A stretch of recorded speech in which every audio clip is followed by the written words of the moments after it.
A guerra é uma coisa que sempre teve presente, né, na história humana, desde os primórdios da humanidade. E como tudo que tem na realidade, isso daí acaba sendo retratado em obras literárias, obras cinematográficas. E com a guerra não é exceção, né? Existem, principalmente falando de cinema, da sétima arte, existem muitos filmes mesmo que falam sobre essa temática da guerra. Mas boa parte deles abordam mais como funcionavam as coisas no fronte de batalha propriamente dito, né? Na visão dos soldados, combatentes lá, muitas vezes tratados como heróis, assim, né? Aquela questão de figura de bravura, assim. E são poucos os filmes que... não diria que são poucos, mas não são a regra, os filmes que retratam a guerra da maneira como ela realmente é, né? Que é aquela coisa que destrói, basicamente, não traz nada de positivo. E o filme de hoje, que a gente vai falar, fala um pouco disso, né? Que é O Túmulo dos Vagalumes. Foi um dos primeiros filmes produzido pelo estúdio Ghibli, foi dirigido por Isao Takahata e ele foi lançado no ano de 1988. E é um filme que ele aborda a temática da guerra, porém da perspectiva dos civis, né? Mostra como a guerra destrói lares, famílias, relacionamentos e relações entre seres humanos. Destrói toda uma vida, assim, um país, uma cidade. Aquela coisa bem horrível mesmo, né? E o filme se trata de uma animação. E é uma animação bastante pesada, assim. Eu não imaginei que o filme ia ter toda essa carga, assim, emocional que ele tem. Toda a complexidade na maneira como ele retrata as coisas, assim. Uhum. E muitas das coisas são de maneira bem sutil, né? Não é muito explícito diversas das coisas que acontecem no filme. Bom, o filme começa com o nosso protagonista, né? O Seita Yokokawa. E ele tá em um ambiente do Japão na Segunda Guerra Mundial, né? Lá para meados de 1940, entre 1940 e 1945. E a gente meio que começa a acompanhar a história dele. A gente percebe que ele tem uma família, ele tem uma mãe, ele tem uma irmãzinha chamada Setsuko. E você percebe que ele é uma criança, assim, que tá em desenvolvimento, né? Ele tem na faixa dos seus 15 para 16 anos, por aí. Eu não sei se é mencionado a idade dele, mas... Não me recordo também. Eu acho que é mais ou menos por aí, né? A idade dele. E a irmãzinha dele tem na faixa de uns 8, 9, 10 anos, por aí. Ela é bem pequenininha mesmo, né? O filme, antes da gente começar, é importante dizer que a gente vai dar alguns spoilers, né? Não que isso daí interfira muito pra esse filme em específico, na verdade. Muito provavelmente você já deve ter até assistido ele, então... mas mesmo que você saiba tudo o que vai acontecer, é um filme que vale muito você assistir pela experiência, porque é um filme bastante emotivo, sentimental, assim, só que não é feito de uma maneira barata, assim, né? Ele só retrata um acontecimento mesmo que é muito plausível de acontecer na realidade aconteceu, né? Com muitas pessoas, principalmente nesses tempos de guerra, e ele não ameniza nem um pouco realmente das coisas que a guerra traz de ruim para a humanidade, né? E assim, estamos falando de estúdio Ghibli, né? Pra quem conhece, é um estúdio, tipo, completamente diferente, assim, de outros estúdios japoneses. Não que ele seja superior, mas assim, ele tem uma estética, uma forma de contar a história muito diferente, né? Muito distinta de outros, assim. Sei lá, ele dá mais representatividade pros personagens, pro minimalismo, para coisas pequenas, assim, sabe? Ele é mais experimental, assim, não é que você tá acompanhando uma história, é uma forma de você experienciar a história. Então, assim, muitos filmes iriam optar por cortar cenas que seriam desnecessárias. Não, esse filme, ele mantém tudo. Tipo, cenas, assim, que seriam pífias, sei lá, um personagem trocando de roupa. Ele mantém, ele anima tudo aquilo, todo o personagem trocando de roupa, indo de A a B. Ele pega todas essas pequenas coisas, todas essas interações que são pequenas e transforma isso numa experiência, sabe? Como se você, sei lá, uma vivência pequena, assim, pra você se identificar com o personagem. Então o Estúdio Ghibli, ele é muito forte por causa disso, porque ele pega no seu emocional mesmo, assim. É aquela coisa, né, que o cinema norte-americano, principalmente, né, tem aquela abordagem lá de tudo aquilo que não for necessário pra condução da narrativa deve ser cortado, né? Então até porque tem aquela discussão lá, por que personagens de filme eles não falam tchau no telefone? Porque não é relevante, né? Mas o Estúdio Ghibli, ele faz diferente. Ele deixa essas pequenas ações porque, apesar de... embora você pense assim que elas não têm um impacto narrativo, mas na verdade elas têm sim, porque elas servem pra você se conectar com aqueles personagens, porque eles pegam muito pela questão da emoção, então não é muito o que você tá vendo ou compreendendo, é muito daquilo que você tá sentindo. Você consegue ter uma empatia por aqueles personagens lá, porque você vê eles naquelas ações assim do cotidiano, você sente que eles são pessoas comuns assim mesmo. E o filme ele já começa de uma maneira bem punk, né, que conforme vai se desenrolando, né, a gente sabe que ele na verdade começa pelo final, né, ele mostra o estado do protagonista após todos os acontecimentos que a gente vai acompanhar. Ele tá numa estação de trem assim, né, e a gente vê que ele praticamente virou um mendigo, né, tanto que no lugar que ele tá, a gente percebe que tem várias pessoas na mesma situação que ele, né. E nesse ponto a gente já vê como a sociedade ela é bastante indiferente, né? Tem aquela falta de empatia por aquelas pessoas que são marginalizadas da sociedade, né? Eles não procuram entender o porquê a pessoa tá naquela situação, né? Eles simplesmente ajudar, pegam né? e julgam. É. Isso. Tipo, passam pelo menino, falam que ele é sujo, que ele é Isso. nojento, ficam horrorizando em vez de tentar entender aquela situação e tentar ajudar, né? E a gente vê que ele tá muito foda. num estado mesmo lá que ele simplesmente desistiu, né, da vida, porque as pessoas passam e ajudam, mas ele não tá se importando com aquilo. Você sente que tem um grande vazio, assim, na alma dele mesmo, né? Uhum. E daí, a partir disso, a gente volta pro passado, né? Que mostram as coisas como quando elas estavam bem, né, entre aspas, porque o filme já começa em meio à guerra. Mas no começo do filme ele ainda está com a família dele, tá com a mãe dele e com a irmã dele, né? E o pai dele é mencionado que tá no campo de batalha lutando, né? O pai dele é um soldado da marinha, né? Da marinha japonesa. E logo no começo do filme, né, essa calmaria, assim, dessa situação inicial que a gente vê, ela é abruptamente rompida, né? Porque acontece um ataque, um bombardeio aéreo, né? Que acaba destruindo toda a casa deles e as regiões próximas de onde eles moravam, e ele foge junto com a irmã dele, né? A mãe dele tinha corrido para um abrigo, né? Mas depois a gente descobre que aparentemente não deu certo, né? De se proteger no abrigo lá. Eu não lembro exatamente o porquê que a irmã dele fica com ele, não vai junto com a mãe dele no abrigo. Ela tava ajudando ele a fazer alguma coisa lá que eu não me recordo. Mas o fato dela não ter ido é o que acabou salvando ela nesse primeiro momento, né? Sim. E todo esse momento deles fugindo, né? Ele colocando a irmãzinha dele no colo, enfaixando ela, assim, né? Carregando ela nas costas. E todo aquele bombardeio, só fogo pra todo quanto é lado. E eles desesperados. Tem até uma cena que quando eles fogem de todo esse caos, assim, eles estão embaixo de uma pontezinha, assim. E aí eles ficam tremendo, assim. Você vê a menininha espantada. Então, assim, são tudo coisas que um monte de pessoa já passou na guerra, né? E a forma que a animação retrata é, assim, magistral, assim. Você realmente sente aquilo. Até a mudança na expressividade, né, da menina, que é muito boa. Começa o filme, ela tá toda alegre, né? Ela fala que não quer ir pro abrigo, né?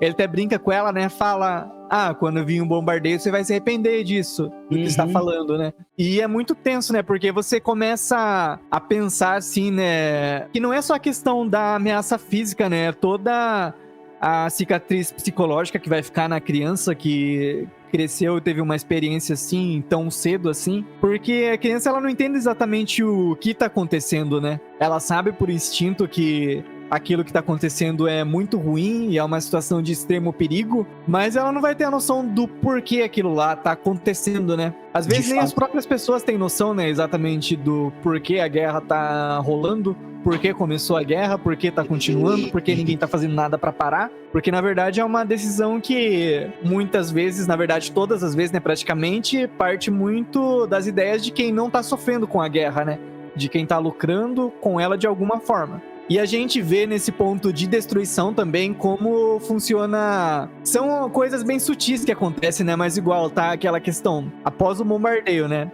Tá um monte de famílias lá desabrigadas porque tiveram seus lares destruídos. E eles estão lá todos juntos, né? Tentando sobreviver. E daí passa um sujeito lá gritando salve, salve o imperador. Tipo, numa situação daquela, a pessoa que tem uma parcela de culpa, por assim dizer, pelas famílias estarem naquela condição, né? E é muito bizarro da gente perceber isso daí, que mesmo nessas situações em que as pessoas estão sofrendo, elas ainda continuam meio que cultuando a causa do problema delas. De certo modo, é um pouco bizarro. Uhum. É doido mesmo. Aí tem uma parte que ele e a menininha estão num lugar lá onde tem um monte de refugiados perto de uma árvore, assim. Aí a menininha, ela até para fazer xixi, né? Ele tira ela do colo e ela vai lá fazer xixi no matinho. E aí um soldado passa, né, de bicicleta e fala para eles irem para a escola, para todos os refugiados que estavam ali irem na escola, que lá eles iam ser bem cuidados e tal. Quem estivesse ferido ia ser tratado e tal. Aí o menino leva a menina para a escola. E aí, chegando lá na escola, eles encontram uma parente, né? E essa parente chega e fala pro menino, em off, assim, longe da menina, né? Você chegou a encontrar sua mãe? Daí ele falou, não, onde que ela tá? Ela tá aqui, só que ela tá ferida, vai atrás dela. E aí ele vai lá, e aí ele vê que a mãe dele tá, tipo, completamente ferida, assim, ela tá toda enfaixada, a imagem é até muito forte, assim, ela tá toda enfaixada, tipo, ela levou queimaduras ali de 4º grau pra cima, assim, sabe? Tá bem debilitada mesmo. E aí ele não sabe o que ele vai fazer, né? Tipo, só tá ele, o pai dele tá longe, ele não sabe onde é que o pai dele tá lutando, só tá ele e a menina. E aí depois, né, ele descobre que o caso da mãe dele piora e ela falece, né? Ela morre. Só que ele esconde isso da menina, né? Aí ele não conta pra Setsuko que a mãe dela morreu, né? Então o que ele fala é que é até uma cena muito triste, assim, que ela tá brincando, sei lá, ela tá sentada, eu não lembro onde que ela tá, que ele chega e conversa com ela. Ele fala pra ela, né, que a mãe dele está doente e tal, e aí ela começa a chorar, assim, e ele tá, tipo, sentado, assim, num balanço, e ela tá chorando, assim. E só fica essa cena, é o que eu tava comentando no começo. Se fosse uma produção americana, essa cena iria ser descartada, mas não. Tipo, é uma cena monótona ali, tipo, o menino tá parado e a menina tá chorando. É uma cena que carrega todo o sentimento, né? Como que esse menino e essa menina vão sobreviver agora que eles estão sem paz praticamente, né? E aí você percebe que daí o menino fica muito triste de ver que a menina tá naquela situação e aí ele começa a animar ela, né? Ele começa a brincar com ela pra ela meio que esquecer toda essa história. E aí eles vão parar numa casa de uma tia deles, né? E aí chegando lá, ele meio que fala pra tia que a mãe dele tá hospitalizada. Ele não chega a comentar com a tia no primeiro momento, assim, que a mãe dele já faleceu, porque também ele não quer assustar a menininha, né? Aí, aparentemente, assim, você vê que a personalidade da tia, assim, ela hospeda eles de boa, assim. No primeiro momento, você pensa que é uma parente, assim, que quer o bem deles, né? Eu lembro que também tem uma parte que ele vai atrás de suprimento, né, de comida, que eu lembro que ele chega a enterrar um pouco de comida, né, antes de sair da casa dele. E eu acho que ele vai até lá a casa dele e aí pega comida, ele pega e leva pra casa da tia. E leva pra casa da tia. É nessa hora que ele conta pra tia dele, né, que a tia dele fala assim, eu tava pensando de levar a Setsuko lá pra visitar sua mãe e tal, pra gente discutir como é que vai ficar o futuro e tal. Aí ele fica quieto, assim, não fala nada. E aí ela já percebe na expressão dele que a mãe dele não tava mais viva, né? Sua mãe faleceu, então? E aí que ele conta e tal. E aí ela começa a cobrar dele. A partir desse momento, toda aquela parada de ser, assim, uma pessoa prestativa que iria ajudar as crianças passa a se tornar meio, assim, uma personalidade meio dúbia, assim. Parece que ela vê as crianças como um problema, assim, né? É um fardo, né? Um Até fardo. porque, enquanto a mãe dele tava viva, né? Então ela meio que encarava aquilo lá como uma coisa temporária, né? Sim. Tinha perspectiva de que os dois iam ficar vivendo o resto da vida com ela, né? Então a gente percebe isso daí em certas nuances, né? De comunicação que tem, igual, por exemplo, quando ela pergunta pra ele se ele chegou a escrever pro pai dele, ele fala, escrevi sim. Daí ela fala, nossa, mas já passou 10 dias. Era pra você já ter tido uma resposta. Sim, E o que dá raiva é que ela começa a cobrar das crianças como se, tipo, dependessem delas, sabe? E não depende só delas. É uma situação muito complicada. Tem todo o fato também, já que a gente já tá abordando essa personagem, tem o fato dela também não dar muita comida pra eles, né? Isso fica evidente, assim. Tem uma parte que ela até enxota eles da casa, fala pra eles tomarem banho em outro lugar, só porque é o momento que eles iam comer ali, que eles iam jantar. E aí, quando eles chegam, ela tá assim, raspando a panela mesmo, e eles ficam sem comida. Aí tem uma parte também que mostra ela dando comida pro inquilino lá dela e pra filha dela, e pra eles só dá o caldo, né? É muito evidente, assim, que ela trata eles como se eles fossem, assim, eles são hóspedes, mas, assim, os outros que merecem ter mais, assim, privilégios, digamos, porque trabalham ou porque ajudam o país de alguma forma, mas como eles só estão ali praticamente sendo cuidado, eles não têm esse privilégio, né? Ela até, em dado ponto, ela chega a jogar na cara dele na hora que ele pede Sim. mais comida lá, que ela fala que ele não tá fazendo nada pra contribuir com a situação lá, ele não tá ajudando em nada com relação ao que tá acontecendo com a guerra, né? Mas daí, tipo, tudo bem ela falar isso se o moleque fosse um adulto, né? Mas é uma criança São ainda, duas né? crianças. Tipo, É isso que são é complicado. duas crianças.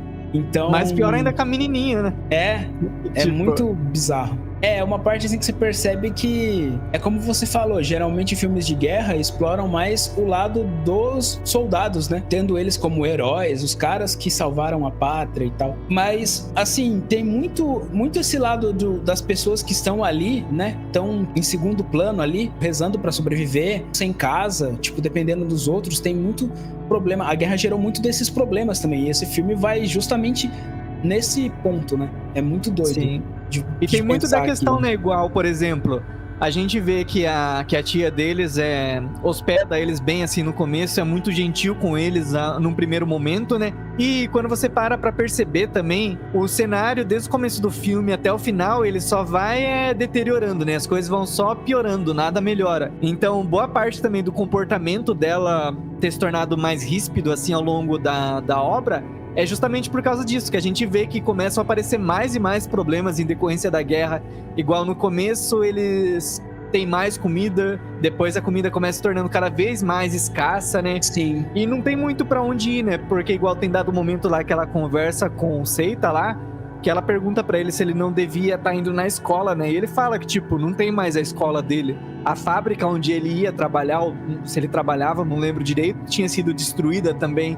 Então não tem nenhuma perspectiva, não tem um lugar de onde ele conseguir mais dinheiro, né? Onde ele estudar pra ter um futuro decente. Parecia que ela tava cobrando dele, mas assim, não é como se o moleque tivesse opções, né? Tipo, mano, a situação dele estava muito complicada. Como é que o menino ia trabalhar ou fazer alguma coisa do tipo? Não tinha como. Eles estavam dependendo de caridade, na verdade, né? De tudo pra sobreviver. Tanto que depois que eles têm esse conflito com a tia deles, né? Eles decidem se virar por conta própria, né? Tanto que aí ele compra lá um fogãozinho lá, caseiro, e decide cozinhar ele mesmo, pra meio que, assim, não ser um problema pra tia deles, porque eles também são educados, né? Não são aquelas crianças que, assim, eles percebem que eles também estão, de uma certa forma, assim, incomodando, né? Então, eles não querem ser mal educados, tanto que tem na parte lá que eles decidem sair, que é mais pro meio do filme isso daí, né? Eles decidem sair da casa da tia deles e morar ali na pontezinha mesmo,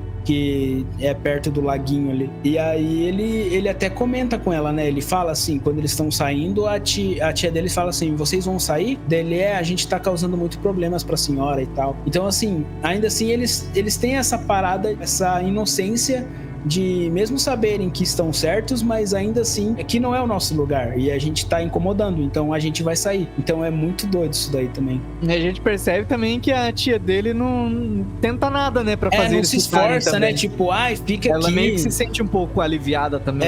Ela não, ela lava as mãos, basicamente.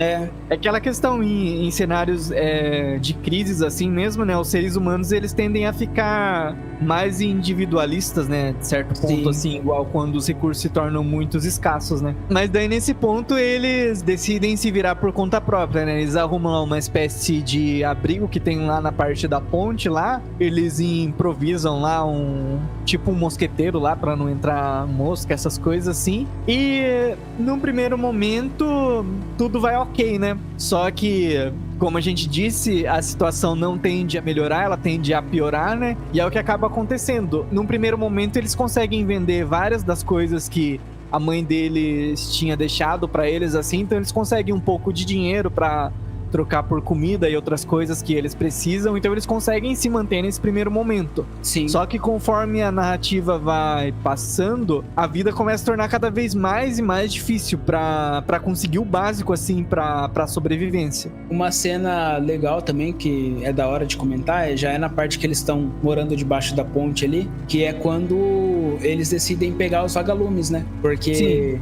ele quer que ela durma ali no mosquiteiro pra ela não ser picada pelos mosquitos, mas ela fala que ela tá sozinha e tá escuro. E aí ele tem a ideia de pegar os vagalumes. E é uma cena até bonita, né? Eles pegam lá os vagalumes e aí fica tudo iluminado ali de vagalumes. Até tem um momento legal ali entre eles. Uhum. Só que depois os vagalumes eles morrem, né? Depois amanhece os vagalumes eles morrem. E aí é a cena que é muito pesada também, essa cena. A Setsuko, ela tá enterrando os vagalumes, né? Ela tá fazendo o túmulo dos vagalumes. Ali, enterrando os vagalumes que a gente descobre que ela sabe da mãe dela, né? Que a tia contou que a mãe dela tá num túmulo. Aí o Seita começa a chorar pra caramba, né? Porque, assim, ele não queria que ela soubesse, né? Então, tipo, a tristeza tomou conta dele ali, a menina fica chorando também. Então, é uma cena muito triste, cara. É uma cena que, tipo, é de cortar o coração mesmo. Que daí ela pergunta, né? Ela meio que faz um questionamento, assim, na inocência da criança, faz o questionamento pra ele, assim, por que os vagalumes, eles morrem tão rápido? E ali é uma alusão aos seres humanos, né? Todo ser vivo, quando ele está ameaçado, ele eventualmente vai acabar, né? Então é muito forte a mensagem ali naquela cena. Até tem um flashzinho na hora que ela enterra aquele punhado de vagalumes, assim, que tem um breve frame lá de corpos sendo jogados, assim, numa vala qualquer, né? Sim, que então, é o que aconteceu com a mãe dele, né? Porque o que aconteceu com a mãe dele. Quando a mãe dele morreu, o fim dela foi desse jeito, tipo, um monte de corpos sendo cremados ali.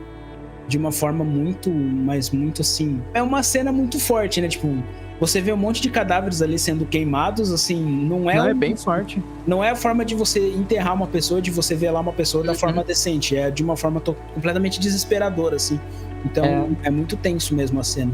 E a animação, ela procura dar bastante foco nessas coisas como elas realmente são, né? Igual, por exemplo, quando ele vê pela primeira vez o cadáver da mãe dele, a gente vê que tem um monte de corós em voltas, né? Larvas de mosquito, né? E essa cena aí que você comentou, que ele chora quando ele descobre que a irmã dele sabia que a mãe deles havia falecido, essa cena, ela tem um peso maior porque é a primeira vez também que ele chora de fato, né? Pela morte da mãe dele. É como se até aquele momento ele meio que tivesse em negação, não tivesse aceitado por completo aquilo, porque ele precisava se manter forte, porque ele sabia que na cabeça dele era importante que a irmã dele tivesse a esperança de que não tinha acontecido nada de grave com a mãe dele. Só que a partir desse momento que ela fala pra ele que ela também sabia... Foi como um gatilho, né?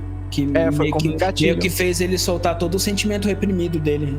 É muito interessante mesmo. Aí a gente já encaminha pro fim, né? Pro fim mesmo. A parte mais destruidora do filme, assim, que eu mais chorei, que mais me quebrou, que é quando a menininha morre, né? A Setsuko, ela falece, ela começa a ficar debilitada, você percebe... Por causa da fome, e você percebe que ela também tá sendo muito picada pelos mosquitos, até as costinhas dela começam a ter um monte de ferimento e ela começa a ficar muito fraca, né? Porque, de fato, ela não tá sendo bem nutrida. Sempre tá faltando comida, a comida tá ficando cada vez mais escassa. O Seita até tenta se virar, ele até chega ao ponto de roubar, né? Fruta, essas coisas. Tipo, ele é espancado, inclusive, pelo dono lá, né, da plantação, e daí depois o cara tenta levar ele pra polícia. Só que, por sorte, o policial tinha bom senso, né? Ele olha pro moleque todo cheio de hematoma e olha assim pro cara lá que era dono da plantação e fala: você sabe que isso aqui é espancamento, né? Pode dar ruim pra você, filho. Daí o cara pega e baixa a bolinha dele e vai embora. Sim. O que é mais triste é isso, né? Você vê que o Seita, ele se esforça a vida dele, não é nem tipo nutrir ele tá tentando fazer com que a irmãzinha dele fique numa vida boa, né? Numa condição boa, tipo, tentar trazer alimento pra ela. Porque basicamente ela fica totalmente dependente dele ali, né? Então é muito triste por causa disso. Aí chega até o ponto de que ela fica completamente mal, tem até uma parte que ele leva ela lá no hospital e aí o médico diz que o problema dela é a nutrição e aí ele fica desesperado, ele fala, mas onde é que eu vou achar essa nutrição que você tá me falando? Tipo, ele fica completamente... Não tem comida mais. É muito triste. E aí, no momento que ele consegue, é só essa parte que eu fiquei na dúvida. Ele vai até o banco, né, e pega um dinheiro que era do pai dele. E ele pega esse dinheiro pra comprar comida pra ela, né, porque ela já tá muito mal. Mas por que ele não pegou esse dinheiro antes? Tipo, eu acho que é porque tá explicado isso? É quando Eu o pai não dele lembro. morre, né? Que daí eu acho que libera essa Isso. quantia pra eles. Ah, pode crer, que é aí que ele descobre que o pai dele faleceu, né? Porque Isso. até então ele acha que o pai dele tá vivo. Que é aí que os caras falam pra ele que o Japão perdeu, né? E todos os navios da marinha foram afundados. E aí que ele descobre que o pai dele faleceu, né? Que é aí que ele consegue uma quantia boa de dinheiro lá, que tava numa poupança lá, que os pais deles tinham deixado. E aí ele já chega com um monte de comida, né? Ele chega até feliz, assim, que ele já vai... Ele tá com um monte de comida, ele compra um monte de coisa que ela gosta e tal. Só que aí já é tarde demais, né? E aí é uma cena muito triste, cara. Nossa, eu não sei nem se eu vou conseguir falar ela aqui. Mas é uma cena que ela já tá, tipo, deitada, assim, né? Tipo, totalmente fraca. E ele até tenta animar ela, pega um pedaço de melancia, põe na boquinha dela. Ela fala que tava gostoso e tal. Só que aí já era o fim mesmo. Tanto que ela fica deitadinha ali, aí ele narra, né? Ele fala, a partir desse momento ela nunca mais acordou. E, nossa, a partir daí é tenso, é muito complicado. Porque daí tem todo o fato dele depois ele cremar ela lá na palha, que o cara dá uma dica pra ele e tal. Essa parte quebra a gente mesmo. É triste, completamente triste. Não, é pesado esse filme. É um contraste muito sutil, assim, tipo, no começo você vê uma menina completamente animada, você vê momentos legais com eles, assim, um simbolismo muito grande, muito forte no filme é a balinha, a latinha de bala, né? Verdade. Que, assim, tá presente desde o primeiro momento do filme, até no final lá, quando ele tá morrendo, que ele tá, tipo, naquela situação deplorável, ele tá com a balinha, né, com a latinha de balinha, então aquilo representa muito. Era uma ligação forte entre eles, né? Um simbolismo muito forte ali. E tudo aquilo se perdeu. Então, realmente é um contraste muito, muito foda, assim. É muito triste essa parte, assim. E a questão igual, ela morre de fome, né? E a maneira como o filme retrata isso também é bem punk, né? Porque tem um dado momento, quando tá lá pro final, ela tava com um botão na boca, né? Fingindo que era bala lá. Daí ele até pede pra ela tirar, e daí logo numa cena próxima, ela fala pra ele que ela preparou bolinhos de arroz. Daí ela coloca 2 pedras assim na frente, então ela tava até delirando por consequência da fome, né? Sim, é muito pesada essa cena, cara. Nossa, eu não gosto nem de imaginar ela, porque o tanto que eu chorei nessa parte foi foda mesmo. Igual, no filme não mostra, pelo que eu entendi, né, ele não morre, ele acaba naquela situação lá como mendigo, né, então, no caso... Ele morre porque a primeira frase do filme, ele fala, no dia... Eu não lembro o dia então, isso exato, que eu ia falar. Mas eu ele não fala sei se isso daí ele fala que realmente que ele morreu, ou se ele tá se referindo ao dia que a irmã dele morreu, porque meio que a vida dele acaba ali também. Pode ser. Eu tinha tido essa visão, mas não sei também. Eu acho que ele morre, porque no comecinho ele fala, né, no dia não sei o que de setembro de 1945 eu morri. E aí tem todo aquele começo lá que você comentou, das pessoas vendo ele lá naquele estado e não ajudando, só criticando. E aí tem 2 guardas, e aí os guardas eles meio que ficam olhando lá, meio que analisando o corpo deles. Também fica naquela vibe de não tentar ajudar, né, só fica comentando um com o outro, esse daqui vai morrer logo, não sei o que. E aí o guarda ele pega a latinha. E no que ele pega a latinha, ele joga. E no que ele joga a latinha, aí é a transição pra gente ver o que realmente aconteceu com ele, né? E eu acho que nesse momento que ele joga a latinha é o momento que ele falece. Bom, eu entendi dessa forma. Mas de fato, pode ser que tenha essa... Até pra trazer aquilo lá de quando você morre, sua vida ou parte dela passa diante dos seus olhos e tal. Sim, de fato. Mas o filme, ele é bastante pesado, né? Porque é aquele filme que não tem um final minimamente feliz que seja, né? Ele mostra uma situação que realmente...